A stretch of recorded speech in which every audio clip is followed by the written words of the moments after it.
Это актуальное интервью в студии Сергей Михедов. Здравствуйте. В послании главы республики Госсобранию Илтумен в этом году Айсан Николаев сообщил о скором принятии федерального закона о северном завозе, который упростит весь процесс завоза грузов в наш регион.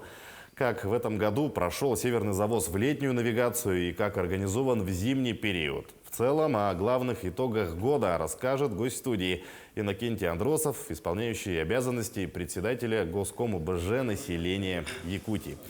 Иннокентий Михайлович, здравствуйте. Добрый день. Удалось ли справиться со всеми планами по завозу жизнеобеспечивающих грузов в этом году? План на 2022 год по навигации составлял 1 289 000 тонн. Мы его выполнили на 101%. Поэтому сейчас мы уже плавно переходим на перевозку автозимника. План в этом году 875 000 тонн.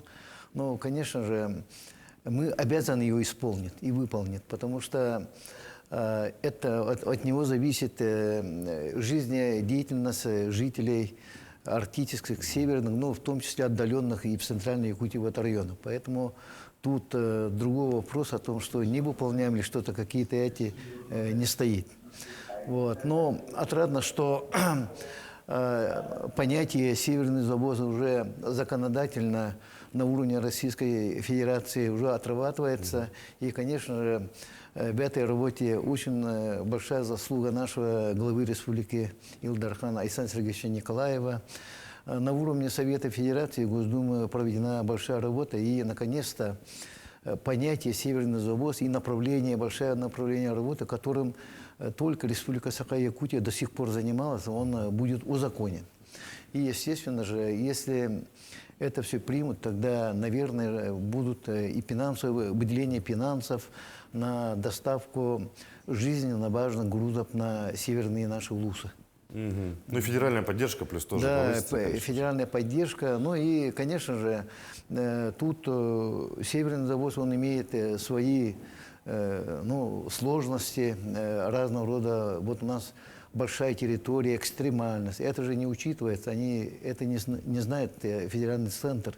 А теперь они будут, видимо, более подробно знать условия крайнего севера. В этом году пожароопасный период был отмечен меньшим числом лесных пожаров, чем ранее. Вот от чего зависит эффективность работы по пожаротушению? Понимаете ли, вот 2021 год для нашей республики был очень грозный, серьезный. Почти вся Якутия горела. И сразу же с осени 2021 года, опять же, вот главы республики были даны определенные поручения. И уже 18 января этого года мы имели комплексный план по исполнению их поручений. Ну, очень большой план. И мы отработали до лесопожароопасного сезона. Все выполнили. И, конечно же, большая подмога со стороны и федерального центра на увеличение работников лесного хозяйства, но и со стороны нашего правительства также были выделены штатные единицы. Сейчас в государственной противопожарной службе работает 285 человек. Они занимаются тушением лесных пожаров, нештатные формирования.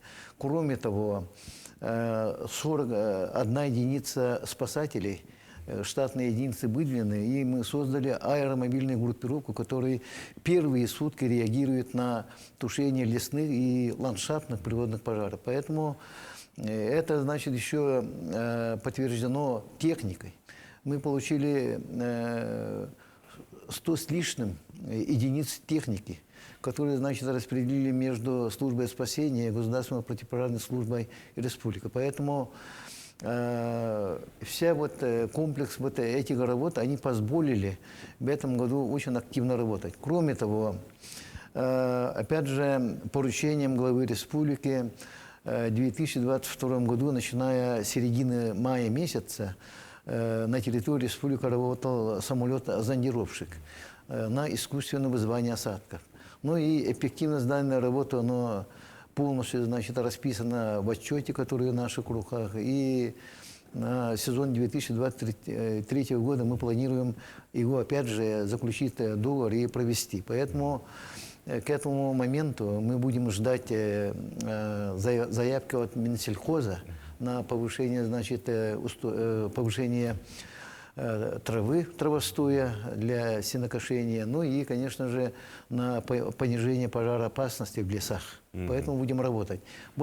Без комплекса этой работы позволили в этом году 14 раз снизить пройденную площадь пожарами лесными.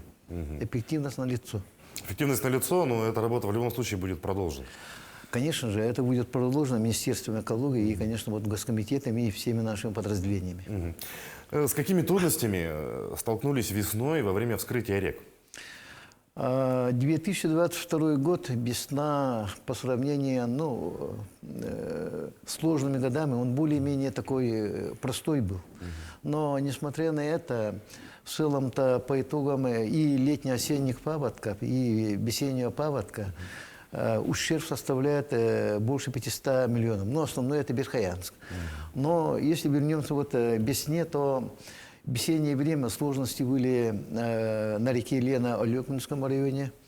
Там был очень большой тупиковый затор, который, значит, ликвидировали только взрывами. Были заторы на реке Лена на территории Намского района.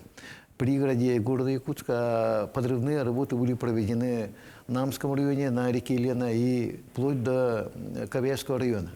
Поэтому в любом случае у нас река сложная, у нас река течет с юга на север, и каждый год у нас сопровождается вот такими заторными процессами. Поэтому тут мы заранее готовимся. Вот как раз в середине января месяца, сейчас вот идет согласование органов исполнительной власти республики, правительство будет готов распоряжение правительства о задачах органов исполнительной власти республики, муниципального образования, организации предприятий по пропуску весеннего полугодия 2023 года. Это уже работа идет. Ну и ряд проблем, которые нас встретят вот сезон 2023 года, мы обсудили. Вот как раз сегодня завершился учебно-методический сбор Главного управления МЧС России по Республике Саха-Якутия. Там мы отработали муниципальным образованием. Вот, поэтому идет большая подготовительная работа. Ну вот каковы итоги деятельности якутской территориальной системы по предупреждению чрезвычайных ситуаций в этом году? Ну вот какие планы на следующий? Ну вот как раз я чуть-чуть затронул, да. Якутская территориальная подсистема РСЧС, чрезвычайным ситуациям. Сегодня вот мы завершили отчетный вот такой итоговый подведение итогов 2022 года. В целом в нашей республике, я всегда вот говорю, да, у нас пропуску весеннего полугодия правительство республики, руководство республики уделяет очень большое внимание. Потому что паводок проходит в течение 1,5 месяца.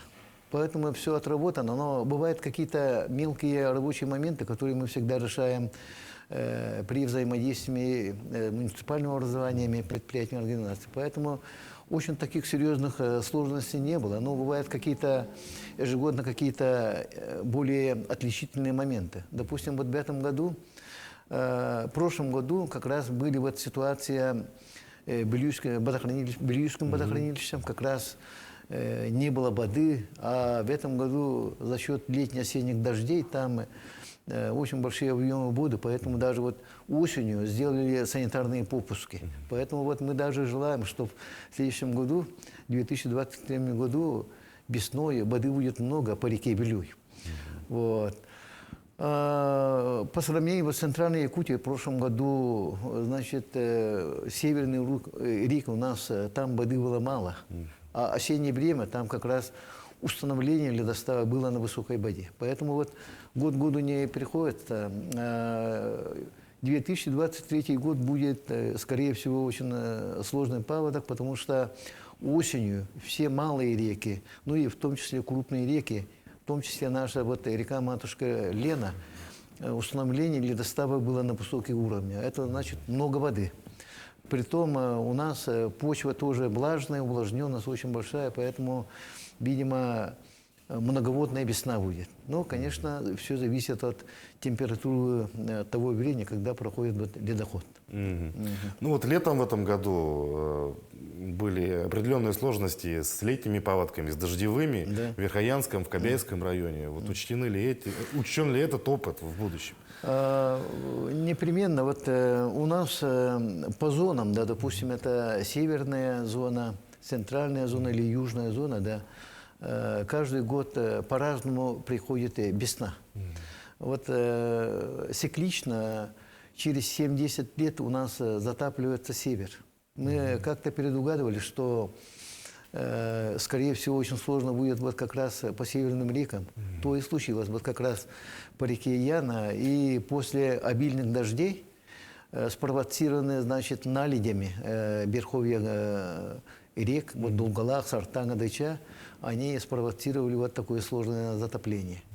Но прогнозы были, мы с первых дней наводнения, значит, были все там, и правительство отработало.